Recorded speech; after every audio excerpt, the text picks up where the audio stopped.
In the wide-open stretches of Montana, where the mountains rise like ancient guardians and the rivers cut cold paths through the valleys, small towns grow close and quiet. Life moves slowly. Neighbors know neighbors. Secrets rarely survive. Yet in the late 1990s, one such secret clung to the community of Belgrade for more than 2 decades.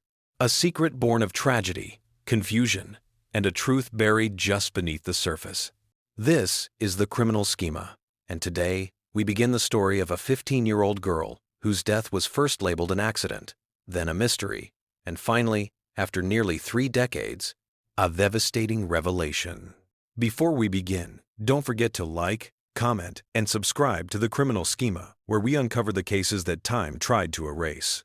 Music swells gently. Her name was Danielle, Dany Huchins.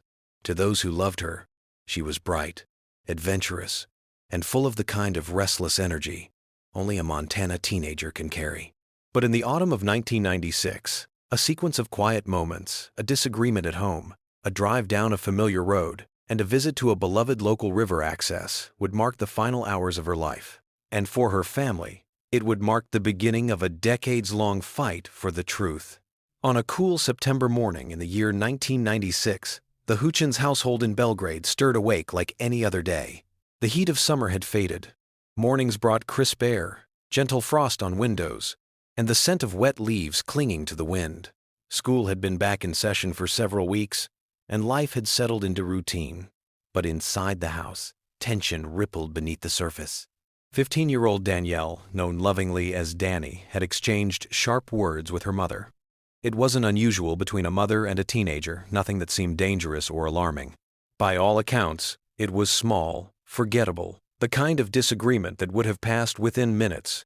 Yet that morning, Dany felt the need to clear her mind. She asked her mother if she could go out for a drive. Her mother agreed. And that decision, so small at the time, would become the moment she replayed more times than she could count for the rest of her life. Dany walked out to the white pickup truck her family used for errands and weekend trips. It was familiar to her, comfortable. She climbed in, turned the ignition, and pulled away from the home she had known her entire life. Those who saw her that morning would later describe her as calm, focused, and entirely herself. No one realized they would never see her alive again. Dany headed toward Cameron Bridge, a quiet fishing access point along the Gallatin River. Locals knew it well, a peaceful stretch of riverbank, framed by cottonwood trees and rolling fields. It was the kind of place where families fished on summer evenings. Teenagers skipped rocks, and hikers paused to breathe in the scent of pine and river water. To Dany, it was a place she knew intimately. She had grown up hiking, climbing, swimming, and exploring Montana's rugged terrain. Her sister later described her as a girl who embraced the outdoors with confidence and skill. For Dany, the wilderness was a comfort, not a threat, which makes what happened later that day all the more haunting. As evening crept in and the sun dipped behind the mountains, the Huchins family realized something was wrong. The hours passed. Dinner came and went. Dany hadn't returned. At first, her family tried to stay calm. Maybe she had stopped to see friends. Maybe she was taking time to think. But as darkness settled over Belgrade, worry turned into fear. Friends and neighbors joined the search. Cars moved along back roads. Flashlights swept across fields and ditches. People called her name into the night, hoping for any sign. Then, sometime late that evening, they found it. Dany's white pickup truck sat alone in the empty parking lot at Cameron Bridge. The air around it was still. The river murmured in the background. There were no signs of struggle, but inside the truck, small details cast long shadows. Her keys were left behind. Her water bottle was left behind. To her family, this was immediately wrong. Dany didn't go anywhere without her keys. She didn't walk away from her belongings. Something had gone terribly, terribly wrong. The search widened. Flashlights cut across the coarse, rocky banks of the Gallatin. The quiet of the night felt oppressive. And then, in a shallow pool of water not far from the river's edge, 2 local brothers made a discovery that would echo through Belgrade for decades. They found her, face down, submerged in only a few inches of water. At first glance, what the brothers saw looked like a tragic accident, a young girl who had slipped, fallen, and drowned. That was the explanation the sheriff's office leaned toward almost immediately. But to anyone who knew Dany, that explanation felt impossible. This was a girl who climbed rugged trails, crossed creeks, scaled boulders. She was athletic, strong, sure-footed. A pool of shallow water was not a threat to her.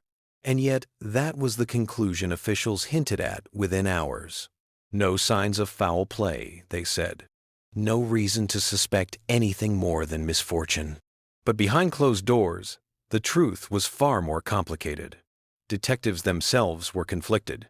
Some saw details they could not ignore, and Dany's family, devastated, horrified, and already drowning in grief, immediately sensed something was terribly wrong.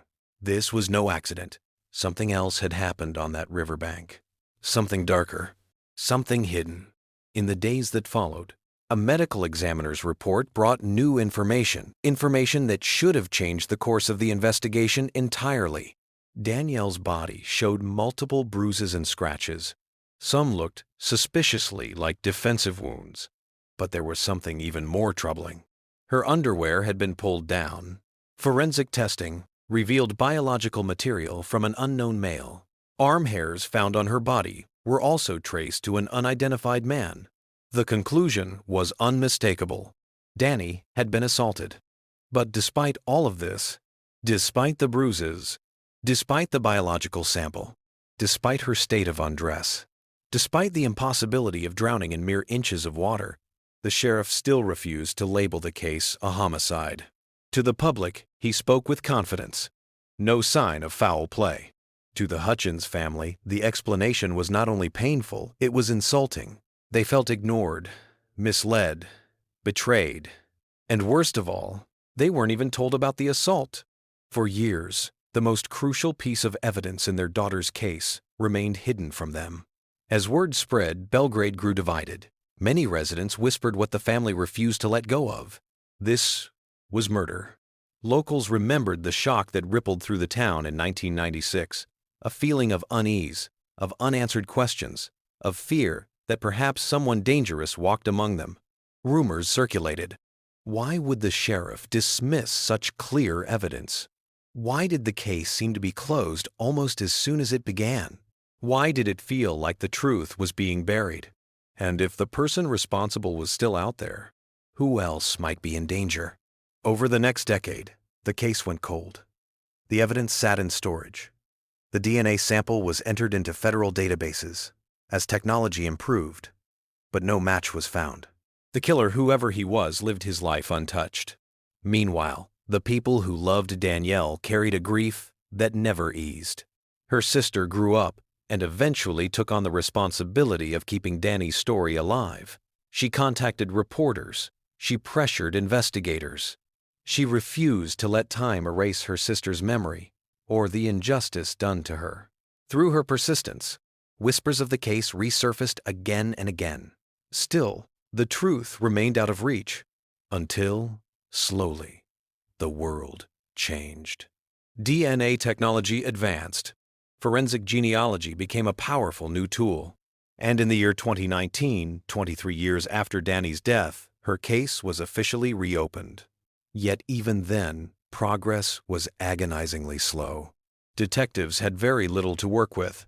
Just a partial DNA sample, a handful of clues, and a timeline full of missing pieces.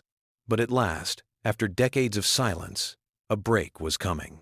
A break that would finally shine light on the darkness of that September afternoon. A break that would reveal a name, a face, a truth more devastating than anyone could have imagined. When Danielle "Dany" Huchins was found in the shallow waters near Cameron Bridge, the town of Belgrade was stunned. The shock spread through classrooms, through kitchens, through the aisles of local grocery stores. Mothers held their children a little closer. Fathers double-checked locks. A sense of unease settled like a fog. And in the silence that followed the tragedy, everyone waited for answers. But the answers never came. Not then, not for years.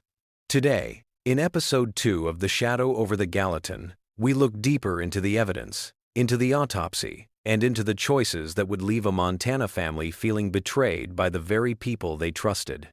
Before we begin, remember to like, comment, and subscribe to the Criminal Schema for more true crime investigations brought to light with care, accuracy, and respect. In the days immediately after Danielle's body was recovered, her family waited for the autopsy. They believed, or at least hoped, that science would reveal what the sheriff's office seemed unwilling to see. The medical examiner completed the autopsy in a matter of days. When the report returned, it contained findings that should have shaken the investigation. Findings that, in many cases, would have triggered a homicide inquiry as a matter of protocol. Danielle had bruising across her body, on her arms, legs, and torso. She had scratches on her hands and forearms, marks consistent with struggle. And most chilling of all, her underwear had been pulled down. A biological sample from an unknown male was recovered. Arm hairs, not Danielle's, were found on her body. The medical facts painted a picture that was not vague, not ambiguous, not open to interpretation. It suggested a violent encounter. It suggested assault. It suggested something far, far worse than an accident. And yet, when the results were sent to the sheriff's office, the official cause of death remained undetermined. That decision would stand for decades. The county sheriff at the time held a press briefing and spoke to local newspapers. His message was clear, confident, and, as history would later reveal, deeply flawed. He said there was no evidence of foul play. He suggested Danielle might have slipped, hit her head, and drowned in the shallow water. He reminded the community to remain calm. And just like that, the case was gently pushed toward the realm of unfortunate accident. But behind that public certainty, cracks were already forming. And what they were not. Perhaps the most painful part of the early investigation is not what was uncovered, but what was kept hidden. Danielle's parents were never told that evidence of a sexual assault was found. They were never told about the biological sample. They were never told about the pulled clothing. They were never told about the foreign hairs. Years passed before they learned the truth, not from investigators, but from their own follow-up efforts. Imagine carrying the grief of losing a child, only to learn later that critical information that could have changed the direction of the investigation, had been withheld. To Danielle's family, this was more than oversight. It felt like betrayal. While the sheriff's office publicly maintained the no foul play stance, privately, not everyone agreed. Some officers felt the evidence was clearly suspicious. Some believed the case should have been pursued as a homicide. Others felt that reclassifying the case would require acknowledging early mistakes that might reflect poorly on the department. In small departments, politics and pride can sometimes cloud judgment. And in 1996, without modern DNA tools, without forensic genealogy, without digital case management, a case could be quietly set aside, not closed, just allowed to cool. That cooling would become a freeze. News of the official conclusion spread quickly through Belgrade, but it didn't sit right with many residents. People who knew Danielle questioned the story. Teachers who remembered her confidence in the outdoors questioned it. Teenagers whispered in school hallways, trading theories. Parents speculated quietly at community events. Everyone agreed on one thing. It made no sense. How does an athletic 15-year-old girl drown in a puddle? How does her clothing become displaced? How does physical evidence of a struggle go unexplained? And if it wasn't an accident, where was the killer? These questions lingered like a storm cloud over Belgrade. But without official support, without leads, without momentum, time was the one thing everyone kept running out of. As the late 1990s gave way to the early 2000s, life in Montana moved forward. But for the Huchins family, time did not heal. Birthdays passed with an empty seat at the table. Holidays came with a quiet corner where Danielle should have been. Her sister grew older, each year marked by her absence. The case remained officially unresolved. And, as the years turned into a decade, something else became clear. The killer had not been caught. The killer remained anonymous. And the killer had been granted a gift that no one deserves: time. Years to live. Years to build a life. Years to hide in plain sight. All while the evidence, that could have identified him sat in storage, untouched. In the early 2000s, DNA technology advanced rapidly. Laboratories became more sophisticated. A partial DNA profile could, at the very least, be entered into national databases. Danielle's DNA evidence was finally entered. For many families of cold case victims, this step brings hope, a chance that someone, somewhere, might match. But Danielle's case returned nothing. No hits. No partial matches. No familial connections. The man responsible was not in the system, not arrested, not sampled, not documented. To investigators at the time, this dead end was discouraging. To the family, it was devastating. While much of Belgrade moved forward, someone kept pushing. Danielle's younger sister. She became the voice that Danielle no longer had. She became the advocate the case desperately needed. She spoke to journalists. She contacted detectives. She pressed for updates even when progress seemed impossible. The sister's persistence kept the case alive long after most cold files fade into silence. She refused to let Danielle's story die, and in doing so, she set into motion the events that would finally lead to the truth. By the time the 2010s arrived, forensic genealogy began revolutionizing the world of cold case investigations. DNA that had once been too damaged, too partial, or too degraded could now be analyzed in brand new ways. Even small fragments could be loaded into genealogy databases to identify distant relatives and then build a family tree backward to find a suspect. It was this technology that famously solved decades-old cases across the United States, cases once believed unsolvable. And by 2019, the pressure around Danielle's case finally grew to the point where officials reopened it. But even reopened, the investigation moved slowly. Partial DNA was still the main evidence. Witness memories had faded. Old reports were incomplete. And there were still too many gaps in the original timeline. Still, there was hope, the kind Danielle's family had waited more than 20 years for.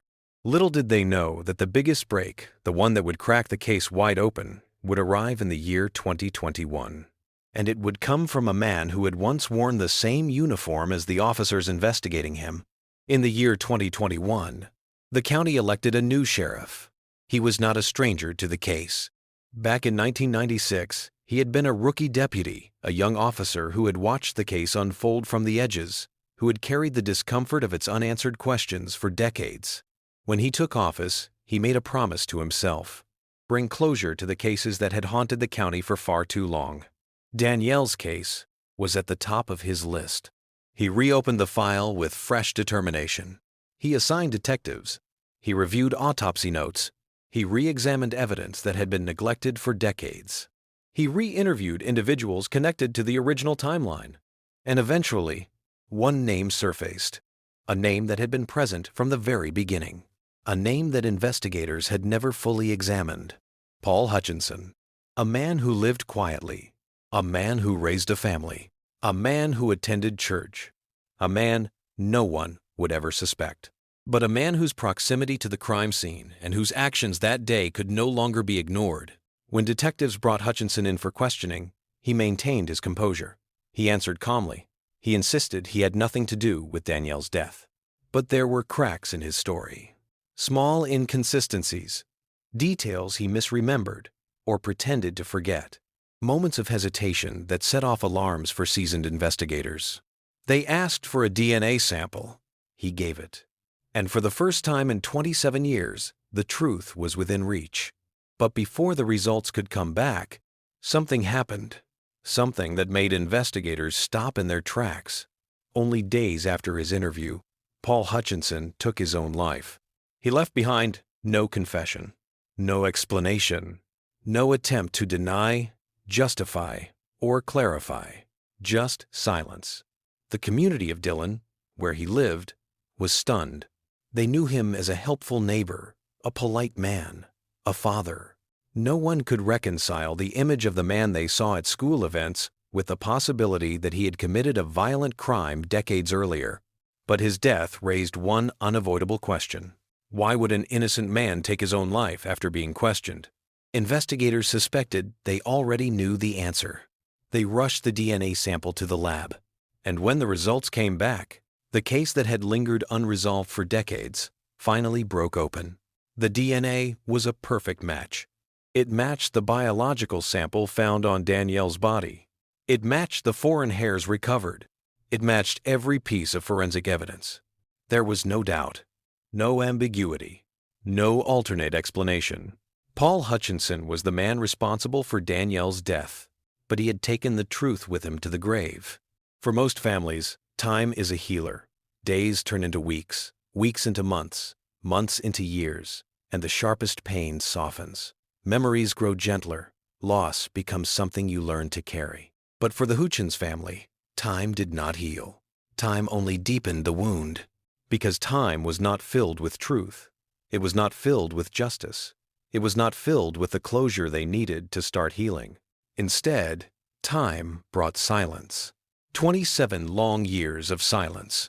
In Episode 3 of The Shadow over the Gallatin, we explore those quiet years, the period when Danielle's case slipped into the background, the impact on her family, the small-town whispers that refused to die, and the mistakes that allowed a killer to walk free.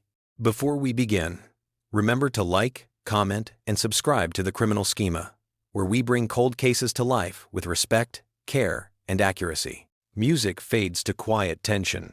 In the late months of 1996, after the funeral, after the autopsy, after the official statements, the Huchins household became a different place. The laughter that once filled the family's home was replaced with long, quiet evenings. The daily noise of a teenager, footsteps rushing down the stairs, music playing behind closed doors, the slam of the front screen door, all of it stopped. Her bedroom remained untouched for months. Her shoes stayed by the door. Her jacket hung in the closet. Her favorite small possessions, bracelets, notes, doodles, small keepsakes, stayed exactly where she had last left them. Nothing moved because nothing felt real. For Danielle's mother, the silence felt suffocating. For her father, it was a constant reminder of the daughter he could not protect. For her younger sister, it was the beginning of a lifetime spent searching for the truth. And for the sheriff's department, the case simply stalled. Publicly, it was an accident. Privately, detectives had doubts. But without leadership willing to re-examine the evidence, those doubts went nowhere. In small towns, tragedies do not fade quickly. Belgrade was no exception. In grocery stores, whispers lingered in the cereal aisle. At school, students traded theories and half-understood facts. At church, people prayed for the family but questioned the official story. In diners, older residents told younger ones to be careful near the river. The town did what small towns often do. It tried to patch over the fear with routine, with familiar streets, with the illusion of safety. But there was a truth that no one could escape. If Danielle did not drown by accident, if she did not simply slip into the water, if she was harmed, then someone dangerous was still out there. A man who could blend into the community. A man who might attend the same events, shop at the same stores, walk the same sidewalks.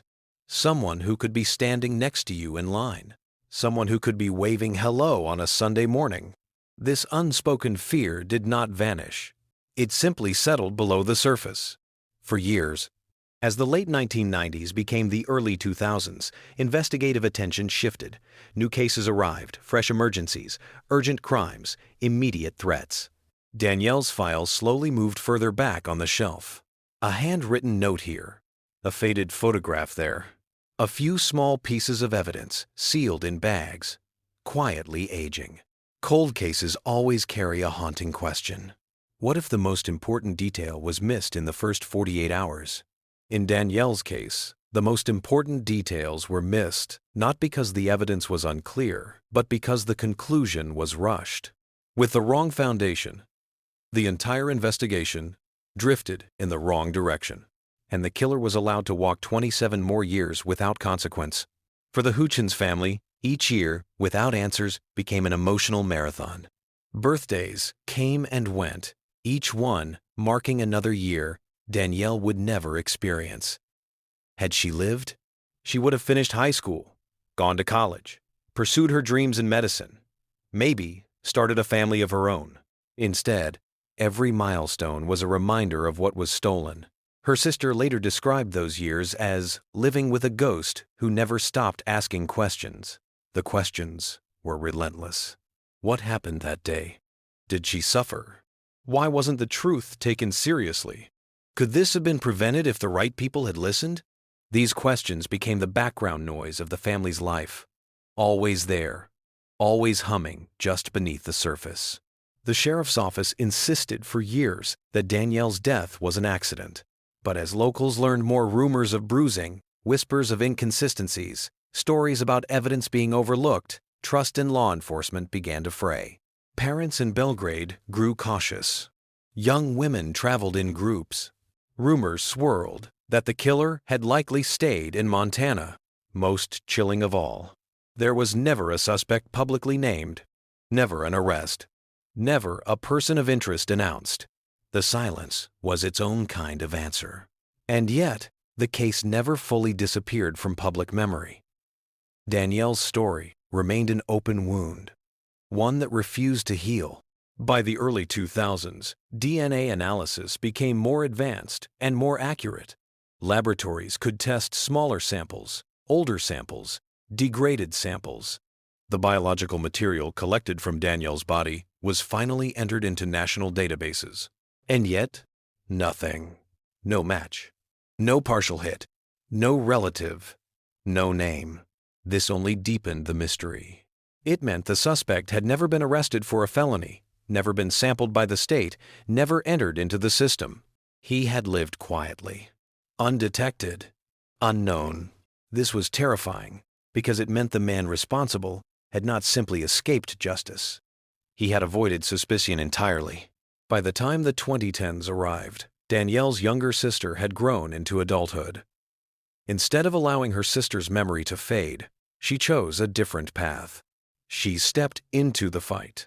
She spoke to newspapers. She met with detectives. She requested records. She asked difficult questions. She refused to be dismissed. In interviews, she said she would not stop until anyone treated the case with the seriousness it deserved. Her persistence reignited public interest. Local journalists began revisiting the case. New detectives took notice. New forensic experts weighed in. And slowly, the conversation shifted. Maybe this wasn't an accident. Maybe it never had been. As new eyes reviewed the old file, several glaring issues surfaced. First, the original crime scene had not been treated as a homicide scene, despite the suspicious evidence. Second, key findings in the autopsy, especially indicators of assault, had not been shared with the family. Third, local leadership appeared committed to the accident narrative, which discouraged deeper investigation. Fourth, potential witnesses in the late 1990s were not re-interviewed in the early 2000s, when memories were still fresh. These missed opportunities were devastating because they meant the case was solvable, but instead of action, it received indifference. And while time marched forward, so did the man responsible. While the Huchins family grieved, and while the community whispered, and while the case gathered dust, the killer lived a life that appeared perfectly ordinary. He married. He raised children. He worked steady jobs. He attended community events. He paid his bills. He waved hello to neighbors. In a small state like Montana, a person can blend into the landscape easily. Personality, routine, and familiarity become a disguise more effective than any alias. No one looked at him and saw danger. No one looked at him and saw the truth. And he never faced a single consequence. For decades, he carried a secret that weighed heavier as time moved on, a secret he perhaps feared would one day return. Because secrets often do. By the mid-2010s, forensic genealogy began cracking open cold cases across the country. Cases older than Danielle's. Cases colder than Danielle's. Cases with even less evidence. It was only a matter of time before someone asked the obvious question. Could this technology help here? In 2019, officials reopened Danielle's case once again. This time, the world was different. The technology was different. And the sheriff's office itself was different. The election of a new sheriff in 2021 marked a turning point. He had not forgotten the case from his rookie days.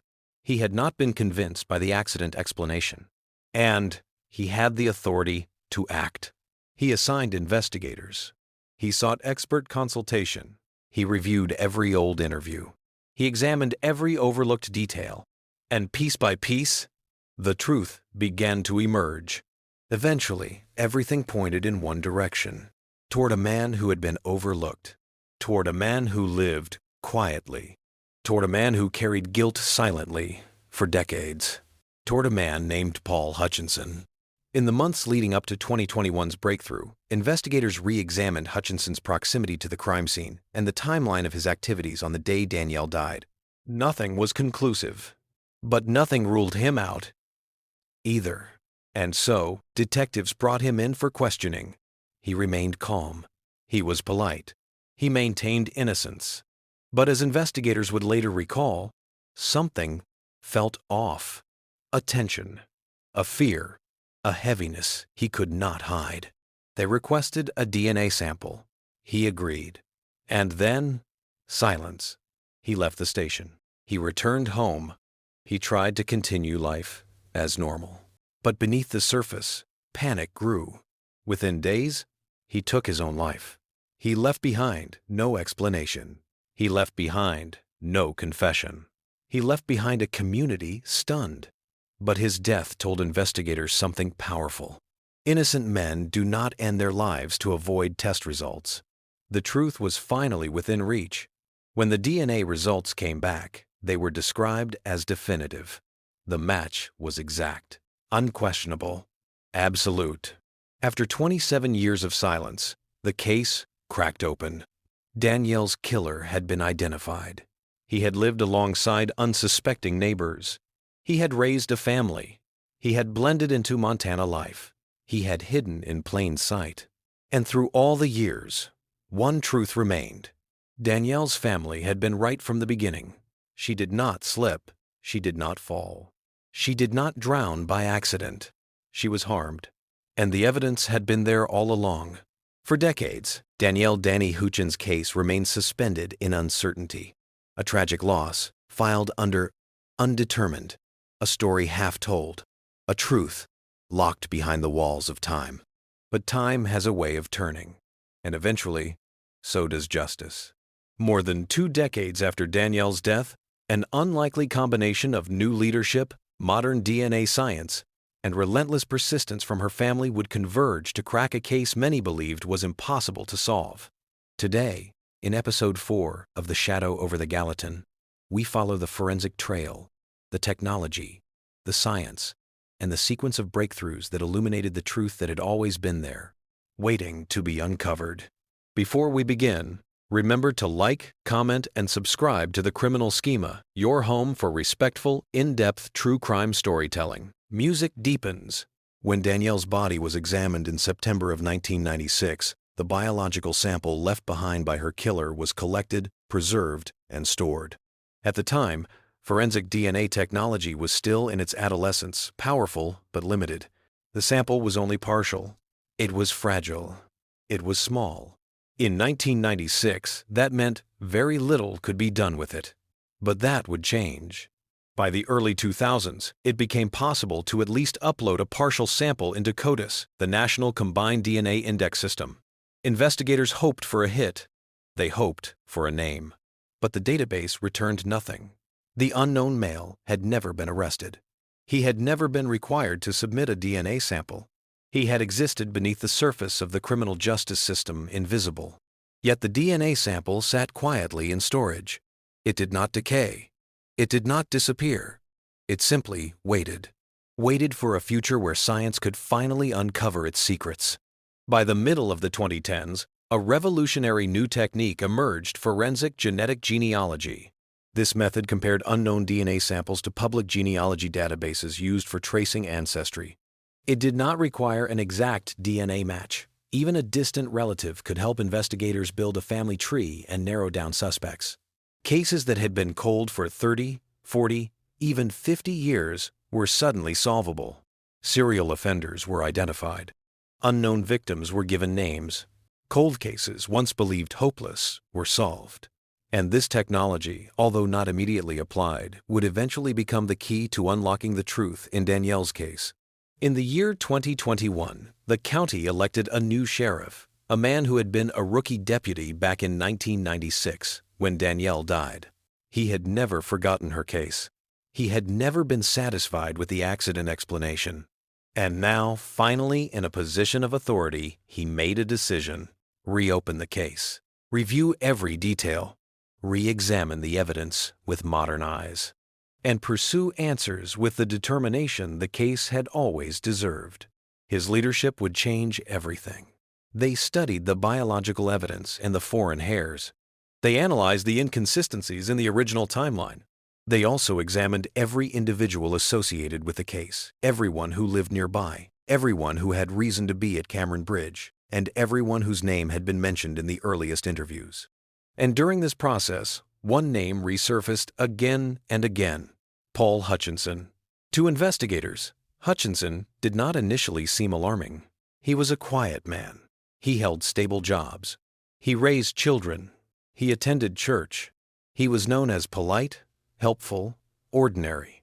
He had never been arrested for a violent crime. He had no history that would raise suspicion. He had no record that would place him in CODIS. But his proximity to the location, his timeline, and certain unaccounted-for details from the original investigation made him impossible to ignore. The detectives wanted to speak with him. In 2021, detectives asked Paul Hutchinson to come in for questioning. He agreed. He walked into the sheriff's office calmly. He answered questions evenly. He denied any involvement. Outwardly, he appeared composed. But detectives who were in the room later recalled subtle signs of tension in his posture, a hesitation in his voice, a discomfort that surfaced when the topic of DNA came up. They asked for a voluntary DNA sample. He provided it. And with that simple act, the truth was set in motion. For the first time in 27 years, investigators had a direct, contemporary sample from a man who could not be ruled out. After the interview, Hutchinson returned home. To the outside world, everything appeared normal. He went to work.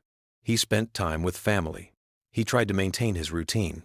But internally, something was unraveling. Perhaps he sensed the walls closing in. Perhaps he knew what the test results would reveal. Perhaps he could not bear the weight of the secret he had carried for nearly 3 decades. No one can say for certain. But only days after his interview, Paul Hutchinson took his own life.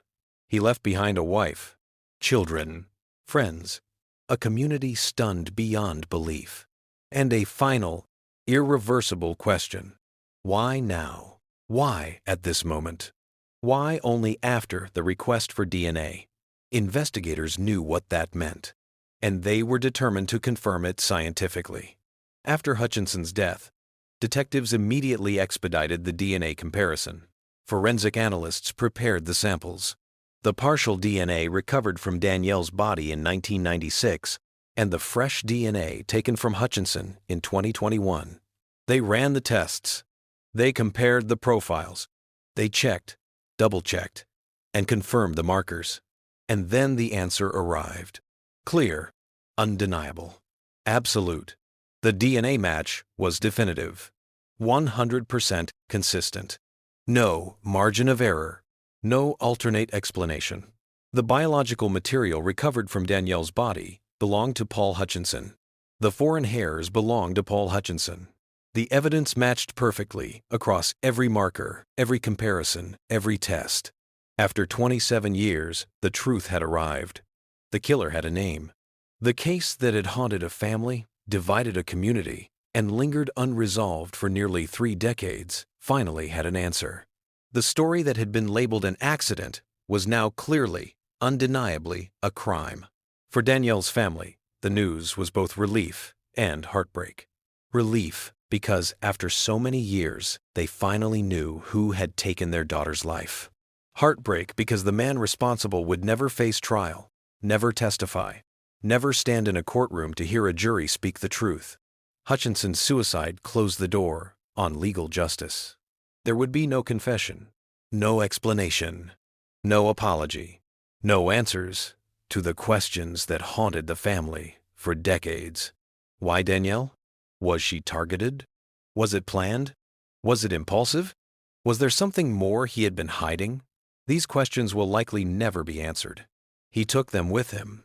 News of the DNA match spread quickly across Montana. Belgrade was shaken. Dylan was stunned. Former neighbors struggled to reconcile the man they had known with the crime he had committed. Some refused to believe it at first. Others accepted it immediately.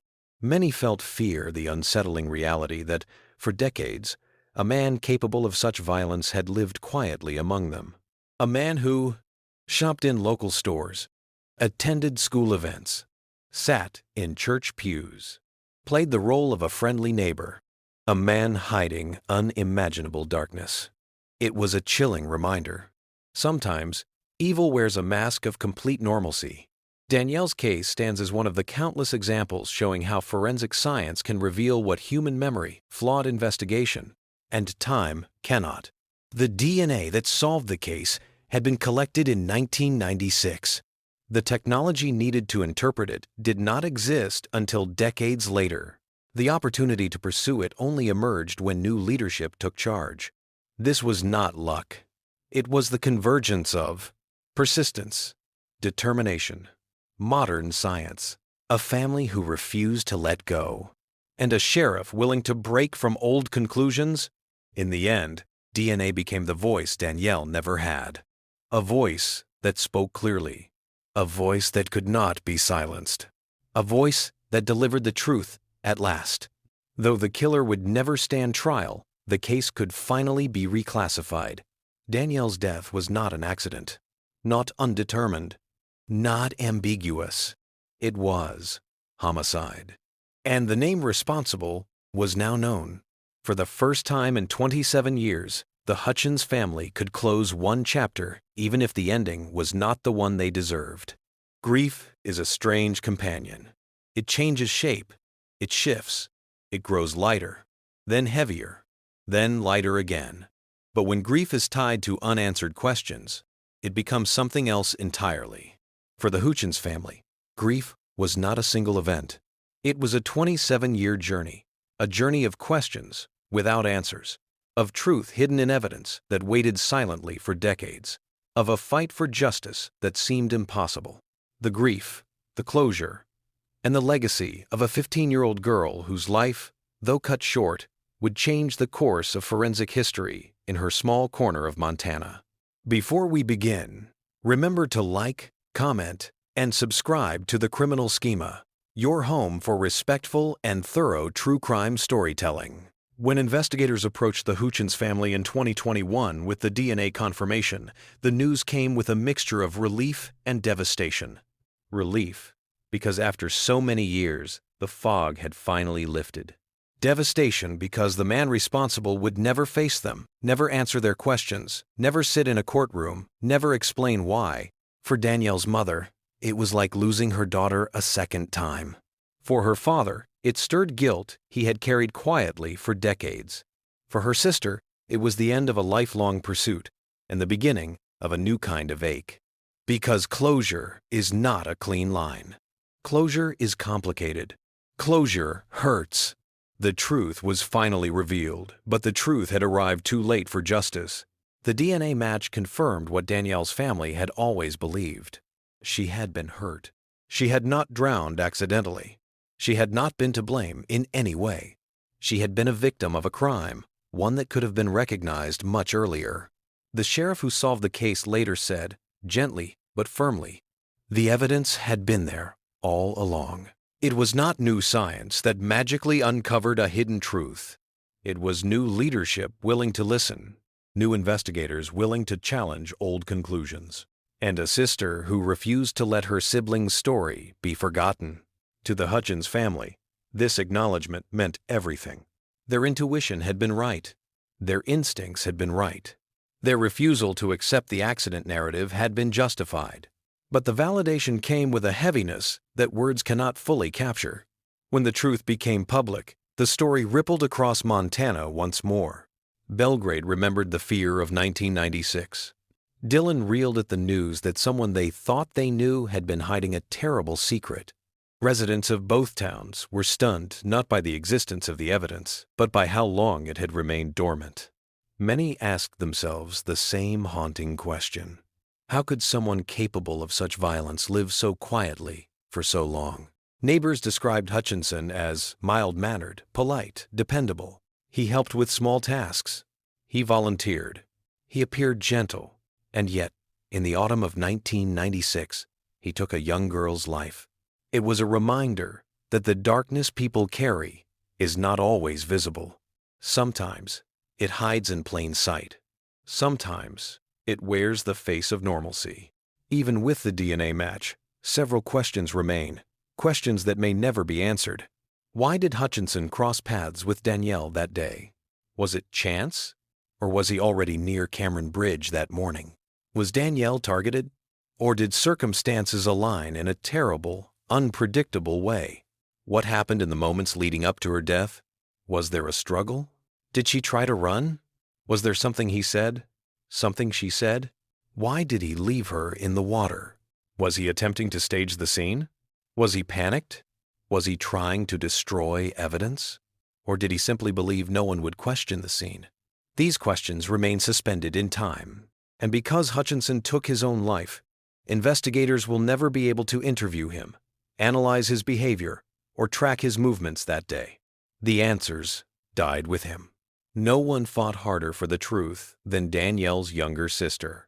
She spent countless hours reading reports, asking questions, meeting investigators, contacting journalists, and refusing to accept the story the family had been given. She once said, "I felt like if I stopped talking about her, she would disappear." Her persistence is part of the reason the case was reopened. Her pressure kept attention on the evidence. Her determination prevented the case from fading into archive boxes and forgotten shelves. In many ways, she became the voice Danielle never had.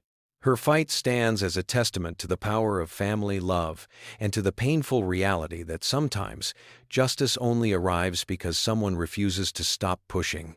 Danielle's mother carried a grief no parent should know, a grief complicated by official explanations that never felt right.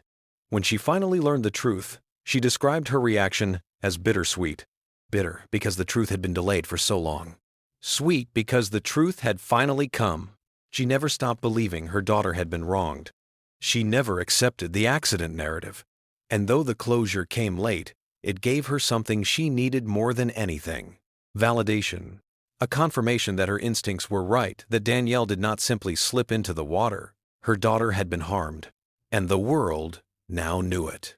Even though the killer never faced trial, Danielle's case has left behind important lessons. First, cold cases must be reopened with fresh eyes. New technology uncovers truths that older methods could not. Second, families deserve transparency. Information withheld prolongs pain and confusion. Third, DNA does not lie even when people do. Fourth, small-town crimes are not immune to oversight, bias, or misinterpretation. Investigations rely on leadership, evidence, and determination. Fifth, persistence can change the course of history. A single family's refusal to give up can transform a forgotten case into a solved one. Danielle's story now serves as a powerful reminder to investigators everywhere. Never assume, never dismiss, never stop asking questions. Because sometimes, as in this case, the truth is waiting, quietly and patiently, for someone to listen. For Belgrade, learning the truth reopened wounds, but it also brought clarity. Residents who had long suspected something darker felt a sense of vindication. Those who believed the accident narrative were forced to reconcile with new reality. Young women who grew up hearing whispers about the girl at Cameron Bridge finally learned the full story. And perhaps most importantly, a community understood that a tragedy once dismissed as misfortune was in fact a crime. A crime that could have and should have been recognized from the beginning. A crime that haunted a town quietly for 27 years. Despite the pain, one truth remains constant. Danielle mattered. She mattered to her family. She mattered to her community. She mattered to those who knew her. She matters to this day. She loved the outdoors. She loved exploring Montana's rugged beauty. She dreamed of becoming a doctor, someone who helped others. She had friends who adored her. She had family who cherished her. She had a future that should have stretched out long beyond childhood. Her life was short, but her impact, her story, continues to resonate. Through the investigation, through the truth that emerged, through the people who refused to let her be forgotten, her legacy is one of resilience, of love, of truth finally revealed. In the end, Danielle Huchins' case stands as a testament to what persistence, science, and compassion can achieve. It teaches us that truth can be delayed, but it can still come. Justice can be incomplete, but it can still be meaningful. A voice silenced decades ago can still speak through evidence, through memory, through those who fight in her name. And a life taken too soon can continue to shine, because the story did not end with her death. The story continued through her family, through her sister, through the investigators who never forgot her. And now, through you, through anyone who listens, learns, and remembers. Danielle's life mattered. Her story matters. And it will continue to matter.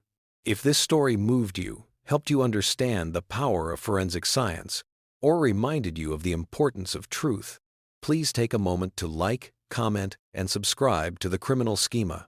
Your support allows us to continue telling these stories with depth, care, and respect. And remember, no matter how much time has passed, no matter how lost a case may seem, truth has a way of finding its way home.